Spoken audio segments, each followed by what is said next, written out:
Hello నమస్తే, welcome to reality check. రియాలిటీ చెక్లో ప్రస్తుతం మనతో పాటు ఉన్నారు జై భారత్ నేషనల్ పార్టీ అధ్యక్షులు సిబిఐ మాజీ జేడీ లక్ష్మీనారాయణ గారు. సార్ నమస్తే. నమస్తే అండి. సార్, ఆంధ్రప్రదేశ్కి సంబంధించి లడ్డు వివాదం చాలా రోజులుగా నలుగుతుంది. ఇంతకుముందు కూడా మీతో మాట్లాడే ప్రయత్నం చేశాను, కాస్త మీరు బిజీగా ఉన్నారు, కుదరలేదు. సో ఈ లడ్డు వివాదాన్ని ఏ రకంగా చూడాలి? దీన్ని రాజకీయ కోణంలో చూడాల్సిన అవసరం ఉందా? భక్తుల పాయింట్ ఆఫ్ వ్యూలో చాలామంది భక్తులు మనోవేదనకు గురవుతున్నారు లడ్డులో ఏదో జరిగింది అని. సో ఫస్ట్ కమెంట్ ఏంటి మొత్తం ఎపిసోడ్ పైన, ఈ వివాదం పైన మీది? అంటే ఏదైతే ఈ అలిగేషన్స్ వస్తున్నాయి ఇవన్నీ కూడా చాలా తీవ్రతరమైన అలిగేషన్స్.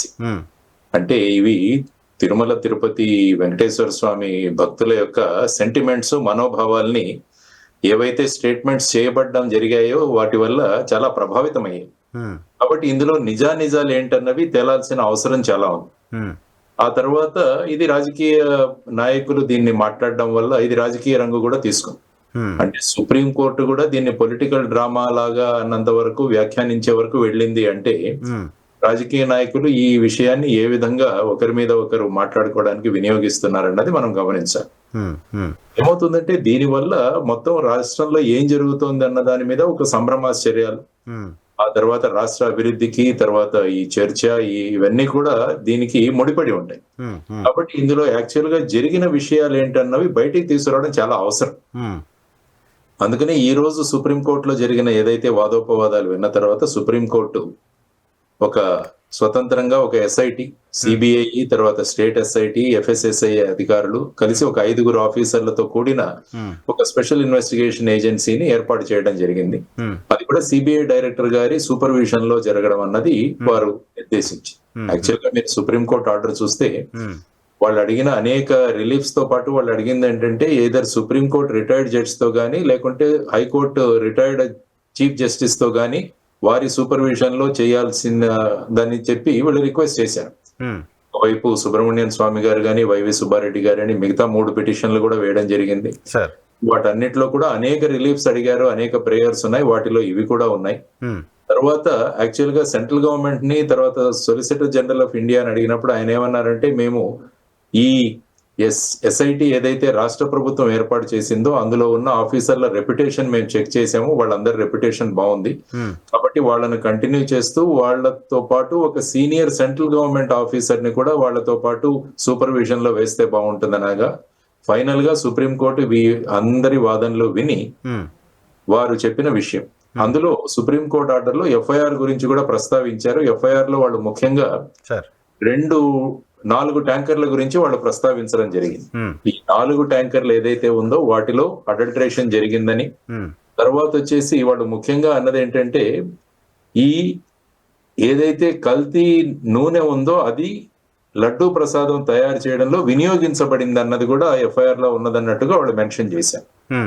యాక్చువల్ గా మీరు మురళీకృష్ణ గారు అని వారు ఇచ్చిన కంప్లైంట్ మీరు ఒకసారి చూస్తే వారు జనరల్ మేనేజర్ ప్రొక్యూర్మెంట్, ఆయన ఇచ్చిన కంప్లైంట్ ఆధారంగా ఎఫ్ఐఆర్ రిజిస్టర్ అయింది.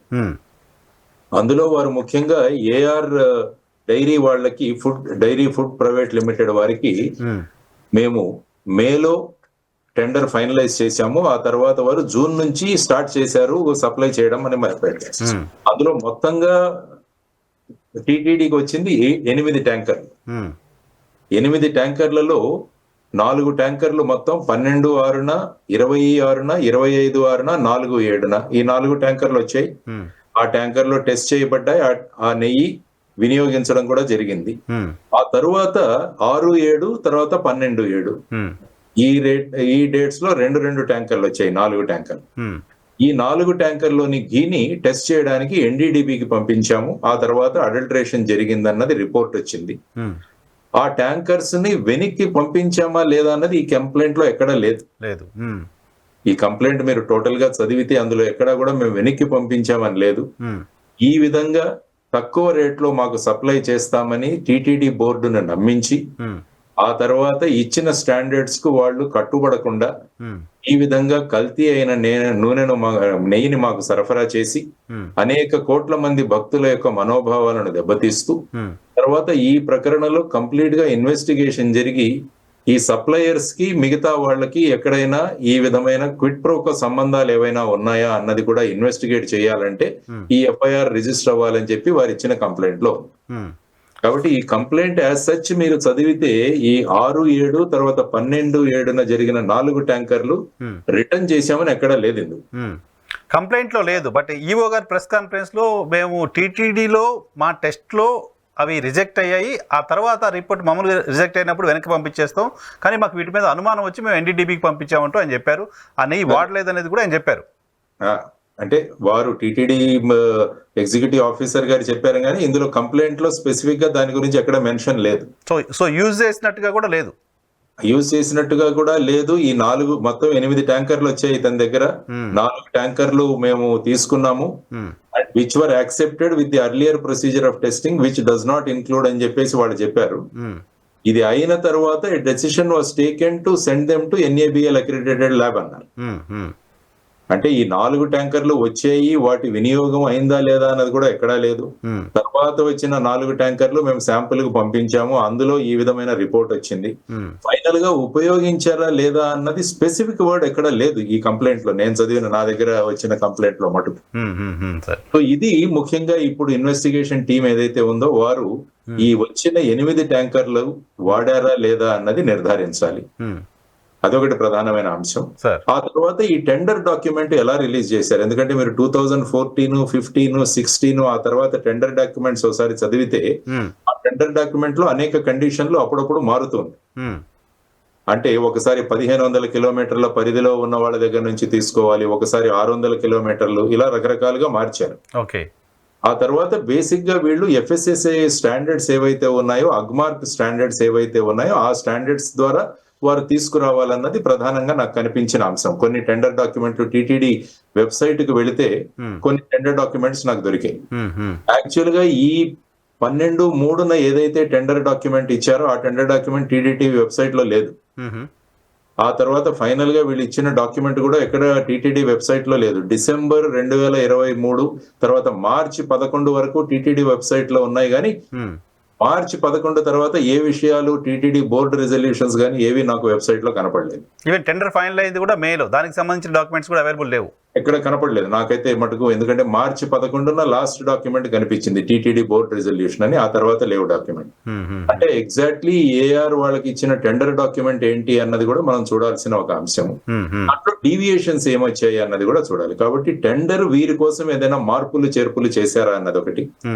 తర్వాత వీళ్ళు అన్నది ఏంటంటే ఇంత తక్కువ రేట్లో ఘీ సరఫరా అవ్వడం కష్టం, దానివల్ల ఇది అడల్టరేషన్ అవుతుంది అన్న అనుమానం కూడా వచ్చిందని వారు రాశారు దాంట్లో. సో వీటన్నిటినీ కూడా మనం ఫైనల్ గా ఒక నిష్కర్ష తీసుకురావాలంటే దాంట్లో థరో ఇన్వెస్టిగేషన్ జరగాలి, కాబట్టి ఈ FIR రిజిస్టర్ చేస్తున్నామని వారు చెప్పిన అంశం. ఓకే. సో ఇప్పుడు ఈ సిట్ ఎంక్వైరీ అంతా కూడా ఈ FIR ని బేస్ చేసుకునే సిట్ ఎంక్వైరీ ఉంటుంది.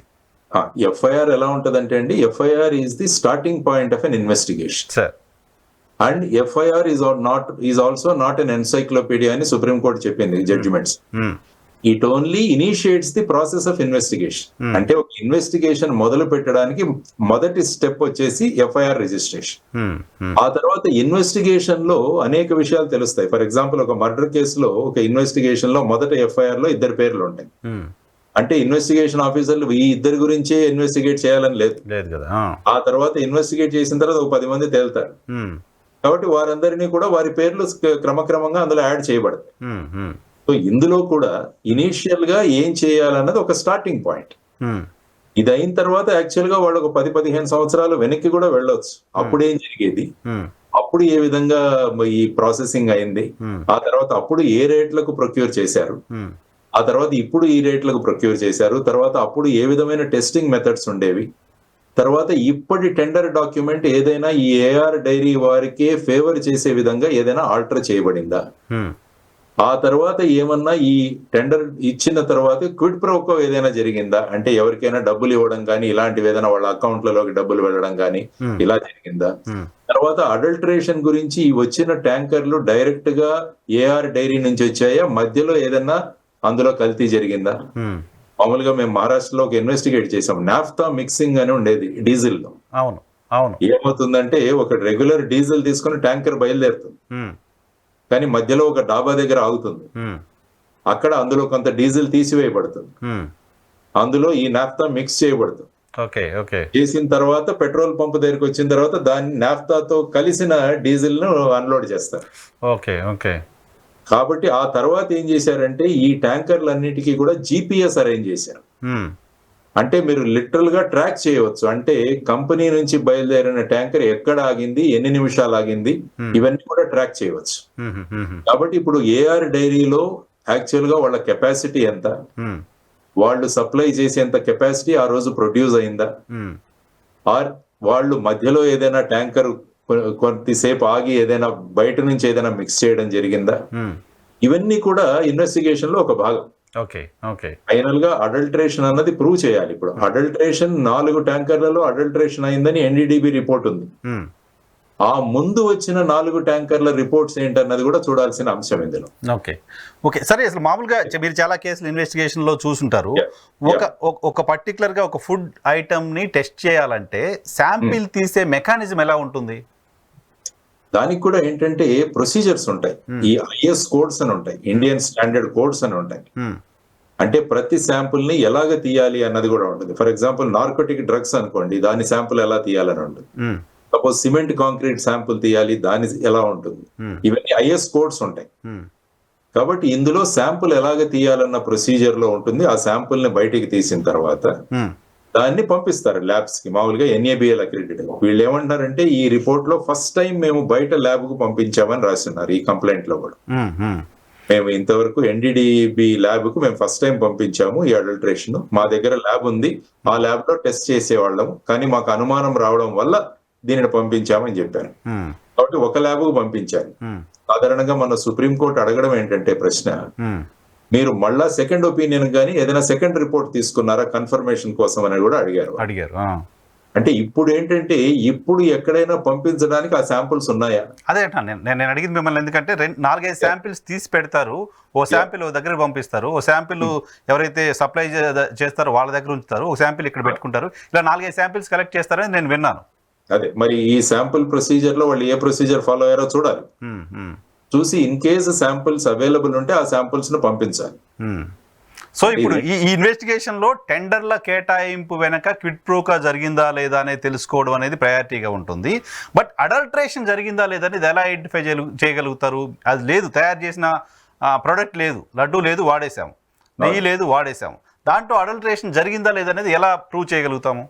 అంటే ఇప్పుడు ఏంటంటే వీళ్ళ సిస్టమ్ లో వీళ్ళు అనడం ఏంటంటే ప్రతి ట్యాంకర్ తో పాటు ఒక ఎన్ఏబిఎల్ ల్యాబ్ లో టెస్ట్ చేయించి ఆ రిపోర్ట్ పంపిస్తామని చెప్పారు. అవును. కాబట్టి అవి డాక్యుమెంట్స్ ఉంటాయి. తర్వాత టీటీడీ ల్యాబ్ కి వచ్చిన తర్వాత టీటీడీ కూడా దాని మీద టెస్ట్లు చేసి ఉంటారు, ఆ డాక్యుమెంట్స్ ఉంటాయి. సో ఈ 2 డాక్యుమెంట్స్ ను వాళ్ళు అబ్జర్వ్ చేయాలి. అందుకనే ఎఫ్ఎస్ఎస్ఐ రిపోర్ట్ ఒక ఎక్స్పర్ట్ ను కూడా ఇందులో పెట్టారు ఎస్ఐటీలో. సో వాళ్ళు వచ్చేసి ఈ రిపోర్ట్ చదువుతారు, ప్రొసీజర్స్ ఫాలో అవుతున్నారా లేదా అన్నది కూడా చూస్తారు. యాక్చువల్ గా అల్టిమేట్ గా గీ టెస్టింగ్ ఏంటంటే మనకు కావాల్సింది గ్యాస్ క్రోమటోగ్రఫీ అని ఒక టెక్నిక్ ఉంటుంది. ఆ gas chromatography equipment around 30 to 40 lakhs. నేను కొంత డైరీ ఎక్స్పర్ట్స్ ఈ మధ్యలో అడిగాను. ఏంటంటే వాళ్ళు చెప్పడం ఏంటంటే ఈ శాంపుల్ తీసుకుని గ్యాస్ క్రోమటోగ్రఫీలో చేస్తే మనకి ఎలాగైతే ఈసీజీలో ఒక వేవ్ ఫామ్ వస్తుంది, ఆ విధంగా ప్యూర్ గీకి ఒక రకమైన వేవ్ ఫామ్ ఉంటుంది, దాంట్లో మిక్స్ అవుతే ఇంకో రకంగా వేవ్ ఫామ్ ఉంటుంది. ఓకే. సో దాన్ని బట్టి మనం కంపేర్ చేసి చెప్పవచ్చు ఇది అడల్టరేటెడ్ గీ అని. తర్వాత రెండోది వచ్చేసి ఎస్ వాల్యూ అని ఉంటుంది. అంటే 4 S1, S2, S3, S4, S5 అని 5 S వాల్యూస్ చేస్తారు. ఇది జర్మనీలో ఉన్న సిస్టమ్. సో దాన్ని బట్టి ఆ రేంజ్ లో, ఫర్ ఎగ్జాంపుల్ మనకి హిమోగ్లోబిన్ ఈ రేంజ్ లో ఉంటారు, 10 to 15 అంటారు మనకు మామూలుగా బ్లడ్ లో. కాబట్టి మనకు ఎంత వాల్యూ వచ్చిందని చూస్తారు. అదే విధంగా S1, S2 ని బట్టి ఏ ఆయిల్ మిక్స్ చేశారన్నది కూడా మనం డిసైడ్ చేయొచ్చు. ఇప్పుడు మీరు ఎన్డీడీబీ రిపోర్ట్ చదివినా కూడా S1, S2, S3 values compare చేశారు. యాక్చువల్ గా 99 పైనే ఉండాలని అన్నారు. సో ఈ వేరియేషన్ వల్ల దీంట్లో ఇవన్నీ మిక్స్ అయి ఉండవచ్చు అని ఎన్డీడీబీ రిపోర్ట్ ఇచ్చింది. సో ఆ విధంగా ఇప్పుడు అటువంటి టెస్ట్లు చేశారా, ఈ ట్యాంకర్ తో పాటిన వచ్చిన రిపోర్ట్ లో అడల్టరేషన్ రిపోర్ట్ కూడా ఉందా లేదా అన్నది చూడాలి. తర్వాత తిరుపతి దేవస్థానంలో వాళ్ళకున్న ల్యాబ్ సఫిస్టికేటెడ్ ల్యాబ్ కాదని వాళ్లే చెప్పారు. అంటే ఇప్పుడు ఎన్డీడీబీ వాళ్ళు కొత్త ల్యాబ్ పెడతామని వాళ్ళు కూడా ముందుకు వచ్చారని ఎగ్జిక్యూటివ్ ఆఫీసర్ రిపోర్ట్ ఒక దీంట్లో చూశాను. 75 lakhs ఎంత అవుతుంది, 75 lakhs దాకా ఖర్చు అవుతుందని వాళ్ళు వస్తున్నారు. సో ఇప్పుడు ప్రధానంగా తేల్చాల్సిన అంశం ఏంటంటే వచ్చిన ఘీ ఇది కల్తీదా, ఉమ్, ఆ కల్తీ అయితే ఈ కల్తీ నెయ్యిని లడ్డు తయారీలో వినియోగించారా, ఇది తర్వాత వచ్చేసి ఉమ్. ఏఆర్ డైరీ వాళ్ళకే టెండర్ రావడానికి ఎవరైనా క్విట్ ప్రోకోతో పనిచేశారా, ఇవి ప్రధానంగా 3 అంశాలుగా మనం పెట్టుకోవచ్చు. Okay okay okay so to start with ఈ 3 అంశాలను ఇన్వెస్టిగేటింగ్ ఏజెన్సీస్ మొదలవుతారు. ఆ తర్వాత ఈ ఇన్వెస్టిగేషన్ జరుగుతున్నప్పుడు అందులో వచ్చే అనేక కొత్త విషయాలు ఏవైతే ఉన్నాయో వాటిని కూడా ఇన్వెస్టిగేట్ చేసుకుంటూ వెళ్తారండి. ఓకే, వాడిన ఇప్పటివరకు యూజ్ చేసిన గీకి సంబంధించిన రిపోర్ట్స్ మాత్రమే ఇన్వెస్టిగేషన్ చేయగలరు. ఇప్పుడు టీటీడీ దగ్గర ఉన్న చేసిన 3 టైప్స్ ఆఫ్ మెకానిజం ఏదో ఉందని చెప్తున్నారు టెస్టింగ్కి. అది మీరు అన్నట్టు NABL ల్యాబ్ నుంచి వచ్చిన రిపోర్ట్స్ని ఎగ్జామిన్ చేయగలగడం, దాని ద్వారా దానిలో ఏమన్నా కంటామినేషన్ జరిగిందా లేదా అనేది వాళ్ళు ఐడెంటిఫై చేసే అవకాశం ఉంటుంది అనేది. సో బట్ ముఖ్యమంత్రి గారు ఇచ్చిన స్టేట్మెంట్ కూడా సిట్ పరిధిలోకి వస్తుందా? చంద్రబాబు నాయుడు గారు చెప్పారు కలిపేశారు అనే ఒక స్టేట్మెంట్ ఇచ్చేశారు ఆయన స్టేట్మెంట్ కూడా రికార్డ్ చేయాలి. ఆయన స్టేట్మెంట్ కూడా రికార్డ్ చేస్తారు SIT అని నేను అనుకుంటా. అంటే అక్కడ నుంచే కదా లింక్ స్టార్ట్ అయిపోయింది, అక్కడి నుంచే మొదలైంది చర్చ మొదలైంది కాబట్టి ఆయన స్టేట్మెంట్ కూడా తీసుకుంటారు. తర్వాత పవన్ కళ్యాణ్ గారు అన్నారు 1,00,000 లడ్డూలు ఇవి తయారు చేసి అయోధ్యకు పంపించారన్నారు ఈ అడల్టెడ్ దాంట్లో. అవును, మరి అది చూసుకుంటే జనవరి 22న అయోధ్య మందిరం యొక్క ఇనాగ్రేషన్ జరిగింది. కాబట్టి ఆ టైంలో ఈ 1,00,000 లడ్డూలు ఎప్పటి నుంచి తయారు చేయడం మొదలు పెట్టారు తిరుపతిలో, అప్పుడు ఏ కాంట్రాక్టర్ ఉండేవారు, అప్పుడు వచ్చిన నెయ్యి ఏంటి, దానికి సంబంధించిన టెస్ట్ రిపోర్ట్లు ఏంటి, సో మరి ఆ నెయ్యి ఉపయోగించడంలో మరి వాళ్ళు ట్యాంకర్లు తెచ్చిన రిపోర్ట్ ఏంటి, టీటీడీ రిపోర్ట్ ఏంటి, మరి అందులో ఏమన్నా అడల్టరేషన్ బయటపడిందా, ఆయన తెలిసి కూడా మళ్ళా ఆ నెయ్యిని ఉపయోగించారా, ఇది కూడా బయటికి తీసుకురావాలి. ఎందుకంటే ఇది కూడా ఒక పెద్ద అలిగేషన్. ఎందుకంటే అయోధ్యకు కల్తీ నెయ్యితో తయారు చేసిన లడ్డూలు సరఫరా చేయబడిందని కూడా అన్నాను. అవును, నిన్న కూడా వీటన్నిటిని కూడా మనం ఇన్వెస్టిగేట్ చేయాలి. ఎందుకంటే భక్తుల భావనలు ఇందులో ఇన్వాల్వ్ అయ్యండి. సుప్రీంకోర్టు ఆర్డర్ లో కూడా అదే రాశారు, where in the sentiments of crores of people are involved in this. కాబట్టి ఇన్వెస్టిగేటింగ్ ఏజెన్సీ ఈ భావాలు కూడా దృష్టిలో ఉంచుకొని వారు ఇన్వెస్టిగేట్ చేయాల్సిన అవసరం ఉందని నేను అనుకుంటాను. సో ఇప్పుడు ఏఆర్ కంపెనీ ఏఆర్ ఫుడ్స్ కు సంబంధించిన గీ మాత్రమే కాదు, యాజ్ ఫర్ పవన్ కళ్యాణ్ గారి స్టేట్మెంట్ లాస్ట్ 2-3 ఇయర్స్ లో సప్లై చేసిన మొత్తం గీ వెండర్స్ ఎవరైతే ఉన్నారో వాళ్ళందరికి సంబంధించిన గీ క్వాలిటీ పైన కూడా ఎంక్వైరీ జరుగుతుంది. ఎందుకంటే వీరు మురళీకృష్ణ గారు ఇచ్చిన రిపోర్ట్ లో ఏమన్నారంటే ఈ స్టాండర్డ్ క్వాలిటీ తగ్గిపోతోంది కాబట్టి మేము అందరికీ సప్లయర్స్ అందరికీ కూడా మేము వార్నింగ్ ఇచ్చాము, కానీ ఏఆర్ డైరీ వాళ్ళు మాత్రం ఈ విధంగా చేశారన్నది ఉంది అందులో. యాక్చువల్ గా కంప్లైంట్ దాంతోనే మొదలవుతుంది. There were several complaints of from pilgrims about the quality of laddu prasadam అని చెప్పారు. ఫస్ట్ లైనే అలాగుంది. అవును, కాబట్టి మీరు ఏం చేయాలంటే మొదటి నుంచి తీయాలి. మరి ఈ క్వాలిటీ అన్నది ఎప్పటి నుంచి అయింది అని మీరు చూసుకుంటే ఇంతకు ముందు ఉన్న టెండర్ లో ఏ రేటుకు సప్లై చేశారు, ఎవరు సప్లై చేశారు, తర్వాత ఇంతకు ముందు నందిని ఘీ వాళ్ళు సప్లై చేసేవాళ్ళని విన్నారు, మరి వాళ్ళ టైంలో ఏ రేటుకు సప్లై చేశారు. కాబట్టి ఇవన్నీ కూడా ఇన్వెస్టిగేట్ చేయాల్సిన అంశాలు. ఎందుకంటే నేను అనుకోవడం ఈ ఇన్వెస్టిగేషన్ కేవలం ఏఆర్ డైరీ ఈ పరిధి స్కోప్ అన్నది ఇంకా వ్యాప్తి చెందుతుందని నేను అనుకుంటాను investigation. Okay okay so reverse టెండరింగ్లో నంది గురించి మాట్లాడితే నేను కూడా ఆ టెండర్స్ లాస్ట్ 10 ఇయర్స్ టెండర్కి సంబంధించిన ఎవరు ఎంత కోట్ చేశారో చూస్తే నందిని అనే సంస్థ ఈ 5 సంవత్సరాల్లో రివర్స్ టెండరింగ్లో పార్టిసిపేట్ చేయాలి, ఓన్లీ టెండరింగ్లో పార్టిసిపేట్ చేసింది. ప్రభుత్వం రివర్స్ టెండరింగ్ విధానం తెచ్చింది కదా, దానిలో పార్టిసిపేట్ చేయాల. చంద్రబాబు నాయుడు గారి టైంలో కూడా ఒక 2 ఇయర్స్ వాళ్ళు టెండర్లో వాళ్ళు పార్టిసిపేట్ చేయలేదు. సో ఇప్పుడు టీటీడీకి సంబంధించిన అంశాన్ని మాత్రమే సిట్ టీటీడీ పరిధిలోని ఎఫ్ఐఆర్ని బేస్ చేసుకుని మాత్రమే ఉంటుందా? పొలిటికల్ లీడర్లు కూడా నోటీసులు ఇచ్చే అవకాశం ఉందా? అంటే ఖచ్చితంగా చంద్రబాబు నాయుడు గారికి పవన్ కళ్యాణ్ గారికి కూడా నోటీసులు ఇచ్చి వాళ్ళకి సంబంధించిన స్టేట్మెంట్ కూడా రికార్డ్ చేస్తుంది ఎస్ఐయు. ఎందుకంటే ఈ విషయాన్ని వాళ్ళు మొదట బయటికి తీసుకొచ్చారు. ఎందుకంటే టీటీడీ ఎగ్జిక్యూటివ్ ఆఫీసర్ గారు మాట్లాడుతున్న ఒక దాంట్లో వెజిటబుల్ ఆయిల్స్ ఉన్నాయన్న చెప్పేసి ఒక ఇంటర్వ్యూ చూశాను నేను. అవును, ఆ తర్వాత అది ఎప్పుడో జూలైలో చివరిలో వచ్చిన 24th ఎప్పుడో వచ్చిన రిపోర్ట్, 23rd చంద్రబాబు గారు మాట్లాడింది ఐ థింక్ సెప్టెంబర్ లో అనుకుంటాను, 18th సెప్టెంబర్, అంటే ఒక 3 నెలల తర్వాత మాట్లాడారు. మరి ఈ పరిధిలో ఏమైందని టీటీడీ ఎగ్జిక్యూటివ్ ఆఫీసర్ స్టేట్మెంట్ కూడా తీసుకుంటారు. ఓకే ఓకే తర్వాత అక్కడ ల్యాబ్ లో పనిచేసే వాళ్ళ రిపోర్ట్ కూడా తీసుకుంటారు. తర్వాత ఏఆర్ డైరీ ప్రెమైసెస్ కూడా విజిట్ చేస్తారు. అక్కడ ఉన్న కెపాసిటీని పరిశీలిస్తారు. తర్వాత ఆ ట్యాంకర్స్ మూవ్మెంట్ గురించి కూడా పరిశీలిస్తారు. ఎక్కడ ఆగాయి, ఎప్పుడు వచ్చాయి, ఎన్ని రోజుల్లో వచ్చాయి. కొన్ని రిపోర్ట్స్ చూశాను, 8 రోజుల తర్వాత వచ్చాయని ఎవరో ఒకరు మాట్లాడారు. అవును సార్. ఎన్ని రోజులు టైమ్స్ ఆఫ్ ఇండియాలో చదువుతుంటే 8 రోజులు. మరి ఒక ట్యాంకర్ దిండిగల్లో రిలీజ్ అయిన తర్వాత ఇన్ని రోజుల్లో రావడానికి కారణం ఏంటి? యాక్చువల్ గా టెండర్ డాక్యుమెంట్ లో కూడా ఎన్ని రోజుల్లో రావాలి, అందుకనే ఈ పరిధి నిర్ణయిస్తారు. 600 కిలోమీటర్ల 1500 కిలోమీటర్ల. మీరు యాక్చువల్ గా మహారాష్ట్ర నుంచి కూడా పల్టన్ నుంచి కూడా వచ్చింది ఒకసారి నెయ్యి, L1 వాటర్. అవును అవును, మహారాష్ట్రలో కూడా రెండు సార్లు అక్కడి నుంచి నెయ్యి వచ్చింది. కాబట్టి ఆ పరిధిని 1500 నుంచి 600కి తగ్గించాలని కూడా ఒక చర్చ జరిగింది టీటీడీ నేను చూస్తున్న డాక్యుమెంట్స్ లో చూస్తే. ఎందుకంటే డిస్టెన్స్ పెరిగే కొద్దీ ఏమవుతుందంటే ఛాన్సెస్ ఎక్కువ అవుతాయి అడల్టరేషన్.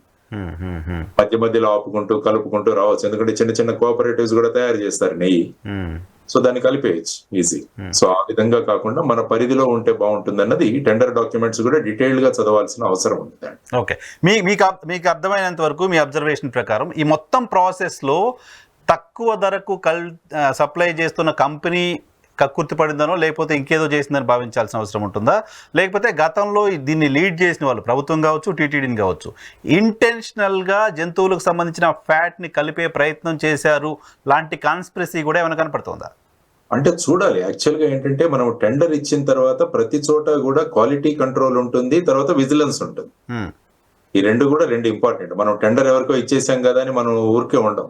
ఆ టెండర్ వాడి మీద నమ్మకం పెట్టేసుకొని మనం ఎప్పుడు చేయకూడదు. ఎప్పుడు కూడా వాళ్ళు మనకు మోసం చేస్తారన్న భావనతోనే మనం ముందుకెళ్ళాలి.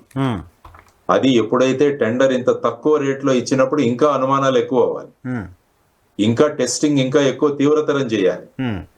ఎందుకంటే మనకు తెలుసు బయట ఎంత ఘీ 2500 3000 కేజీ కూడా దొరికే ఘీ ఉంది మనకి. అవును, ఎందుకంటే దానిలో ముఖ్యంగా దేశీ వెరైటీస్ ఆఫ్ మీరు ఆవులు ఉపయోగిస్తే ఉంటుంది. ఎక్కడ మీ గిర్రావులు గానీ సైవాలు గానీ వీటిలన్నిటి వాడితే దాని మెడిసినల్ ఎఫెక్ట్స్ కూడా ప్రభావాలు ఉంటాయని చెప్పి దాని రేట్ ఎక్కువగా ఉంటుంది. ఇప్పుడు ఇవన్నీ ఏంటంటే జెర్సీ తర్వాత హెచ్ఎఫ్ ఈ కౌస్ మిక్స్డ్ మిల్క్ నుంచి తయారు చేసేవి. సో వీటన్నిటి గురించి వాటి రేట్ తగ్గొచ్చు. కానీ ఇంత తక్కువగా వచ్చినప్పుడు in the history of TTD I think this is the lowest అని అన్నారు. యాక్చువల్ గా నేను 294 కూడా ఒకసారి అమ్మారు. ఎప్పుడు ఆగస్టు 2020 నుంచి డిసెంబర్ 2020 వరకు నేను స్టాటిస్టిక్స్ తీస్తే అందులో 294 కూడా అమ్మారు. సో ఆ విధంగా చూస్తే ఇప్పుడు 319. సో ఈ విధంగా చూసుకుంటూ మనం ఇందులోంచి ఉన్న సత్యాసత్యాలన్నీ కూడా బయటికి తీసుకురావాల్సిన అవసరం చాలా ఉందని నేను అనుకుంటాను. సార్ ఇప్పుడు దీంట్లో ఇప్పుడు ఈ 12th జూన్ నుంచి ఏఆర్ ఫుడ్స్ సప్లై చేయడం ప్రారంభించింది. ఈ టెండర్ ఎందుకు ఇచ్చారు ఏంటి అని దానిపైన విచారణ ఎలాగ ఉంటుంది? ఏఆర్ ఫుడ్స్ సప్లై చేయడం ప్రారంభించింది కొత్త ప్రభుత్వం అధికారంలోకి వచ్చిన తర్వాత. 4 ట్యాంకర్లు వాడారు అనేది చెప్తున్నారు. చంద్రబాబు నాయుడు గారేమో వాడారు కానీ అది లడ్డూలో వాడారో లేదో తెలియదు అనే మాట అన్నారు. సో ఇప్పుడు ఈ బోర్డులో ఉన్న అధికారులు కూడా బాధ్యత తీసుకోవాల్సిన పరిస్థితి ఉంటుందా? ఈ 10 yearలో ఈ 4 ట్యాంకర్ల కంటామినేటెడ్ ఘీ గనక టీటీడీ లోపలికి ప్రసాదాల్లోకి వెళ్ళిన పరిస్థితి ఉంటే? డెఫినెట్ గా. ఎందుకంటే ఈ ల్యాబ్ లో పనిచేసిన అధికారులు, తర్వాత ప్రొక్యూర్మెంట్ అధికారులు, తర్వాత ఈ ర్యాండమ్ శాంప్లింగ్ తీసుకొని చేయాల్సిన అధికారులు. అందుకనే అధికారులు ఎప్పుడు కూడా ఎవరో మన పై వాళ్ళు చెప్తున్నారని మనం కళ్ళు మూసుకుంటే ఏమవుతుందంటే ఇటువంటి ఎంక్వైరీలు ఫేస్ చేయాల్సింది. కరెక్ట్. ఎందుకంటే ఫైనల్ గా కాగితాల మీద రాసిన వాళ్ళు మీరే, దొరికేది మీరే కదా. పైన వాళ్ళు ఎవరు ఉండరు, వాళ్ళు ఎవరు మేమేం చెప్పలేదంటారు. కాబట్టి ఫైనల్ గా కాగితాల మీద దొరికే వాళ్ళు ప్రభుత్వ ఉద్యోగులే దొరుకుతారు. కాబట్టి ఎప్పుడు కూడా మనం చేసే పనిని ఎవరు చెప్పినా కూడా దాన్ని డాక్యుమెంటేషన్ చేయాలని నేను చెబుతుంటాను ఎప్పుడు కూడా. రేపు సిబిఐ అయినా ఎస్ఐటి అయినా ఇన్వెస్టిగేషన్ వచ్చి వాళ్ళు ఫైల్స్ చూస్తారు, ఆ ఫైల్స్ లో మీ సంతకాలే ఉంటాయి. కాబట్టి మీకు వారు చెప్పారు వీరు చెప్పారు అంటే మీరు ఎక్కడైనా రికార్డ్ చేశారని అడుగుతారు వాళ్ళు. ఎప్పుడు ఎవరు రికార్డ్ చేయరు. దానివల్ల ఏంటంటే ఫైనల్ గా వీళ్ళ మీదే వస్తుంది. కాబట్టి చూడాలి ఈ ప్రక్రియలో ఎవరైనా అప్రూవర్స్ గా మారినా వాళ్ళు చెప్పే అవకాశం కూడా ఉంటుంది రేపు. ఓకే, అప్రూవల్ గా మారి కూడా ఎవరో ఇన్సిస్ట్ చేశారు, ఎవరో ఫోర్స్ చేశారని చెప్పే పరిస్థితి ఉంటుందిగా వస్తుంది. ఎందుకంటే ఇన్ కేసు మనకి ఇన్వెస్టిగేషన్ లో తగినన్ని ఆధారాలు దొరకకపోతే ఒకరిద్దరిని అప్రూవల్ గా తీసుకునే ప్రొవిజన్ కూడా మనకు లాలో ఉంది. ఎందుకంటే ఒక ఎయిర్ కండిషన్ రూమ్ లో కూర్చొని మీరు నిర్ణయిస్తే దానికి ఎక్కడ ఎవిడెన్స్ దొరకదు. కాబట్టి ఆ ఎయిర్ కండిషన్ రూమ్ లో కూర్చున్న ఒకరిద్దరు చెప్పాలి ఇలా జరిగింది. కాబట్టి అప్రూవర్ ప్రక్రియ కూడా వీలైతే సాధారణంగా అప్రూవర్ ప్రక్రియకు జనరల్ గా రిసార్ట్ అవ్వరు. ఇక లింక్ ఎక్కడో బ్రేక్ అవుతుందంటే అప్పుడు అప్రూవర్ చేసే ప్రయత్నం కూడా చేస్తారు. ఇది మనకు ఇన్వెస్టిగేషన్ లో జరగబోయే ప్రధాన అంశాలు. Right sir. ఇప్పుడు ఈ సిట్ సిబిఐ కలిసి పనిచేయడం, ఇక్కడ స్టేట్కి సంబంధించిన ఒక ఇద్దరు అధికారులు, సిబిఐకి సంబంధించిన ఇద్దరు అధికారులు కలిసి ఇండిపెండెంట్గా సిట్లు ఏర్పాటు చేసిన చరిత్ర ఏమైనా ఉందా? దీనికి సంబంధించి ఏ రకంగా వీళ్ళ వర్క్ స్టైల్ ఎలా ఉంటుంది? అంటే లీడ్ చేసేది సిబిఐ అని చెప్తున్నారు, సిబిఐ అండర్లో జరుగుతుంది అని చెప్తున్నారు. సాధారణంగా ఎలాగ ఉంటుందంటే సిబిఐకి ట్రాన్స్ఫర్ అయిన తర్వాత జనరల్ గా స్టేట్ నుంచి కేసును తెలుసుకోవడానికి కొన్ని రోజులు ఇక్కడ ఇంతవరకు ఇన్వెస్టిగేట్ చేసిన ఆఫీసర్లను బ్రీఫింగ్ కోసం ఉపయోగించుకుంటారు. ఓకే. బ్రీఫింగ్ అయ్యి సిబిఐకి కేసు అర్థమైన తర్వాత వీళ్ళని మళ్ళా వాళ్ళు వెళ్ళిపోతారు. కానీ ఇప్పుడు ఏంటంటే స్టేట్ ఎస్ఐటిలో ఉన్న వాళ్ళని కూడా ఈ టీంలో ఇంక్లూడ్ చేశారు. సో కాబట్టి ఏమంటే అల్టిమేట్ లీడింగ్ వచ్చేసి సిబిఐ, తర్వాత under the supervision of CBI director. So అందులో lead investigator will be from CBI. So వీళ్ళంతా కూడా ఈ టీంలో ఉంటారు. ఎఫ్ఎస్ఎస్ఐ వాళ్ళు తీసుకుంటే వాళ్ళు బేసిక్ గా ఈ టెస్టింగ్ ప్రొసీజర్, తర్వాత ఈ ప్రొసీజర్స్ ఫాలో అయ్యారా లేదా, శాంప్లింగ్, వీటి గురించి వాళ్ళు మాట్లాడతారు. ఎస్ఐటి వాళ్ళు ఇప్పటి వరకు జరిగిన ఇన్వెస్టిగేషన్ గురించి బ్రీఫ్ చేస్తారు. తర్వాత సిబిఐ వచ్చేసి ఓవరాల్ గా ఒక ఇన్వెస్టిగేటింగ్ ఆఫీసర్ అపాయింట్ చేస్తారు. So he will be the main investigating officer. వీళ్ళంతా కూడా హెల్పింగ్ ఇన్వెస్టిగేటర్. సో ఏ ర్యాంక్ ఆఫీసర్ ని ఇప్పుడు అపాయింట్ చేస్తారు అన్నది కూడా చూడాల్సిన అంశం. అంటే ఎందుకంటే ఆల్రెడీ ఎస్ఐటిలో ఇక్కడ ఐజీ లెవెల్ ఆఫీసర్ ఉన్నారు. అవును. ఇద్దరు ఆఫీసర్లు ఎవరిని తీసుకుంటారన్నది కూడా చూడాలి. ముగ్గురు ఉన్నారు, అందులో ఇద్దరిని తీసుకోవాలేమో కదా. ఇద్దరిని తీసుకుంటారు అనుకుంటాం. తర్వాత సిబిఐలో ఏ ర్యాంక్ ఆఫీసర్ ని తీసుకుంటారు, అవన్నీ కూడా అడ్మినిస్ట్రేటివ్ ఇష్యూస్ సిబిఐ డైరెక్టర్ గారు అది డిసైడ్ చేస్తారు. Depending on SIT level officers ఎవరు వస్తున్నారని దాన్ని బట్టి ఒక టీం కాన్స్టిట్యూట్ చేసి చేస్తారు అనుకుంటా. ఓకే. సో ఇప్పుడు రిపోర్ట్ సుప్రీం కోర్టుకి సబ్మిట్ చేస్తుంది సిబిఐ? లేదు, ఫైనల్ గా సిబిఐ ఫైండింగ్స్ ఎప్పుడు కూడా మ్యాజిస్ట్రేట్ కి సబ్మిట్ చేస్తారు. ఓకే. రేపు తిరుపతి పోలీస్ స్టేషన్ లో ఈ కేసు రిజిస్టర్ అయింది. ఓకే. కన్సర్న్ మ్యాజిస్ట్రేట్ అక్కడ కన్సర్న్ మ్యాజిస్ట్రేట్. సపోజ్ ఇప్పుడు ప్రివెన్షన్ ఆఫ్ కరప్షన్ యాక్ట్ కూడా ఇందులోకి వచ్చింది అనుకోండి. ఫర్ ఎగ్జాంపుల్ రేపు ఏదో క్విట్ ప్రోకో జరిగింది, ఎవరికో డబ్బులు ముట్టాయి అంటే అప్పుడు వెంటనే ప్రివెన్షన్ ఆఫ్ కరప్షన్ యాక్ట్ కూడా ఈ ఎఫ్ఐఆర్ కి తగిలిస్తారు. అప్పుడు ఇది ఏసీబీ కోర్టుకి వెళ్తుంది. ఆర్ ఇప్పుడు సిబిఐ వాళ్ళు చేస్తున్నారు కాబట్టి సిబిఐ కోర్టుకి వెళ్తుంది. అదర్వైజ్ మ్యాజిస్ట్రేట్ కోర్టుకి వెళ్తుంది ఇప్పుడు. ఓకే. సో వీళ్ళు చేసి ఇన్వెస్టిగేట్ చేసి ఛార్జ్ షీట్ వేయాలన్న స్టేజ్కి వచ్చినప్పుడు ఏమవుతుందంటే దాన్ని వెళ్ళి మెజిస్ట్రేట్ కోర్టులో వేస్తారు. అదే ఇప్పుడు కరప్షన్ జరిగిందంటే ప్రివెన్షన్ ఆఫ్ కరప్షన్ యాక్ట్ పెట్టి దాన్ని సిబిఐ కోర్టులో వేస్తారు ఫైనల్. ఓకే. ఓకే. అది ఫైనల్ గా ఇన్వెస్టిగేషన్ అయిన తర్వాత మనకు వచ్చిన ఎవిడెన్స్ ని బట్టి ఫైనల్ డెసిషన్ తీసుకుంటారు వాళ్ళు. ఓకే. సో మామూలుగా సిట్లు అయితే సిట్లు మళ్ళీ ప్రభుత్వాలకు రిపోర్ట్ చేయడం అవి చూస్తూ ఉంటాం కదా. ఇప్పుడు ఇది ఇండిపెండెంట్ సిట్ కాబట్టి ప్రభుత్వం సంబంధం లేదు. It is the order of the Supreme Court and it is now the investigating agency and the court. Okay. అంతే, ఇక ప్రభుత్వానికి ఏమి సంబంధం లేదు. ప్రభుత్వం వాళ్ళని ఇన్వెస్టిగేషన్ లో విట్నెసెస్ గా పిలుస్తారు, సాక్షిదారులుగా పిలుస్తారు. ఎవరైనా ఇన్వాల్వ్ అయ్యంటే వాళ్ళని అక్యూజ్ చేస్తారు. ఓకే. ప్రభుత్వ ఇంటర్ఫిరెన్స్ ఉండదు ఇందులో. టైం బాండ్ ఏమన్నా ఉందా సరే ఈ కేసుకి? టైం బాండ్ ఏమన్నా ఇచ్చారా? అంటే అప్పుడు నేను చూసిన వరకు అయితే డాక్యుమెంట్ ఏం రాలేదు సుప్రీంకోర్టు నుంచి. టైం బౌండ్ గా ఏమీ ఉండదు, ఇన్వెస్టిగేషన్ టైం బౌండ్ గా ఉండదు. కానీ ఫర్ ఎగ్జాంపుల్ ఎవరినైనా అరెస్ట్ చేస్తే వాళ్ళ మీద 60 days లో ఛార్జ్ షీట్ కనుక వేయకుంటే వాళ్ళకి బెయిల్ తీసుకునే అధికారం ఆటోమేటిక్ గా వస్తుంది. జనరల్ గా ఇన్వెస్టిగేషన్ ఇన్ని రోజుల్లో చేయాలని ఎక్కడ బైండింగ్ ఉండదు. ఓన్లీ అరెస్ట్ చేస్తే వాళ్ళని ఎన్ని రోజుల లోపల మీరు ఛార్జ్ షీట్ వేయకుంటే వాళ్ళకి ఆటోమేటిక్ గా బెయిల్ వచ్చేస్తుంది అంట. ఫర్ ఎగ్జాంపుల్ ఒక మర్డర్ కేసులో మీరు ఎవరైనా అరెస్ట్ చేస్తే వాళ్ళు అరెస్ట్ అయిన డేట్ నుంచి 90 days లోపల మీరు ఇన్వెస్టిగేషన్ పూర్తి చేయకుంటే ఆ వ్యక్తికి జ్యుడిషియల్ కస్టడీలో ఉంటే అతను ఆటోమేటిక్ గా బెయిల్ ఇవ్వచ్చు అన్నది ఒకటి. రైట్ ఉంటుంది 90 days లో. రైట్ ఉంటుంది. Right, bail as a right అంటాం. అప్పుడు ఏంటంటే అరెస్ట్ చేసిన దగ్గర నుంచి మీ క్లాక్ స్టార్ట్ అవుతుంది ఛార్జ్ షీట్ వేయడానికి. సో ఆ విధంగా చూసుకుంటే ఇన్వెస్టిగేషన్ కంటూ పర్టికులర్ టైం బౌండ్ అంటూ ఏది ఉండదు. కానీ ఈ ఇన్వెస్టిగేషన్ అన్ని డాక్యుమెంట్స్ బేస్డ్ కాబట్టి చాలా ఫాస్ట్ గా చేసేయచ్చు ఇన్వెస్టిగేషన్ అని నా ఎక్స్పీరియన్స్ నుంచి నేను చెప్తున్నాను. సో ఫాస్ట్ గా ఒక 6 నెలల్లోనో ఒక 2 నెలల్లోనో అయిపోతుంది అనుకోవచ్చా? ఖచ్చితంగా కూర్చుంటే 1 నెలలో కంప్లీట్ చేసేయచ్చు. సో మీరు త్వరగా ఇన్వెస్టిగేషన్ చేయడం కూడా చాలా ఇంపార్టెంట్ ఈ కేసు. Important, correct sir. ఎందుకంటే డ్రాగ్ అయ్యే కొద్దీ జనాల్లో రకరకాల చర్చలు అవి ఇవి, ఇంకా పొలిటికల్ పార్టీస్ కూడా ఇందులో ఇన్వాల్వ్ అయినాయి కాబట్టి వారు కూడా రకరకాల వీటిని కూడా తీస్తారు. So A fast investigation is very good in this case అని నేను చెప్తాను ఇప్పుడు. Yeah sir. సో మీరు మీ అబ్జర్వేషన్ ప్రకారం మీరు అనేక కేసులు లీడ్ చేశారు కాబట్టి ఇది పార్టీలకో లేకపోతే వ్యక్తులకో సంబంధించిన అంశం కాదు, కోట్లాది మంది శ్రీవారి భక్తులకి హిందువులకి సంబంధించిన అంశం కాబట్టి సో ఈ ఎంక్వైరీ ద్వారా అసలు ఏం జరిగిందనే నిజం బయటకు వస్తుందనే హోప్తో శ్రీవారి భక్తులు ఉండొచ్చా? అంటే డెఫినెట్ గా ఉండాలి. నేను కూడా ఉన్నాను అందరు. ఐఎమ్ ఆల్సో వెయిటింగ్ ఏం జరిగిందన్నది బయటికి రావాలి. ఎందుకంటే ఆ విధమైన భక్తి శ్రద్ధలతో తిరుపతి ప్రసాదం అంటే ఎంతో భక్తితో మనం తీసుకునే దాంట్లో ఈ విధంగా జరిగిందన్న అలిగేషన్స్ ఏవైతే వచ్చాయో అవి పటాపంచలు అవ్వాలి. ఎవరెవరు ఇన్వాల్వ్ అయి ఉంటే వాళ్ళందరూ కూడా బయటికి రావాలి, వాళ్ళ మీద చర్యలు తీసుకోవాలి ఖచ్చితంగా. అప్పుడే ఏమవుతుందంటే ఇన్వెస్టిగేటింగ్ ఏజెన్సీస్ యొక్క ఇది కూడా ఉంటుంది, కాన్ఫిడెన్స్ కూడా జనాల్లో పెరుగుతుంది, సత్యాసత్యాలు బయటికి రావాలి. అది అనేది మెయిన్ గా truth should come out. Correct. Right sir, thank you very much మా కోసం సమయం కేటాయించినందుకు. ఇది లక్ష్మీనారాయణ గారితో స్పెషల్ రియాలిటీ చెక్. రేపు షోలో మళ్ళీ కలుద్దాం. చూస్తూనే ఉండండి.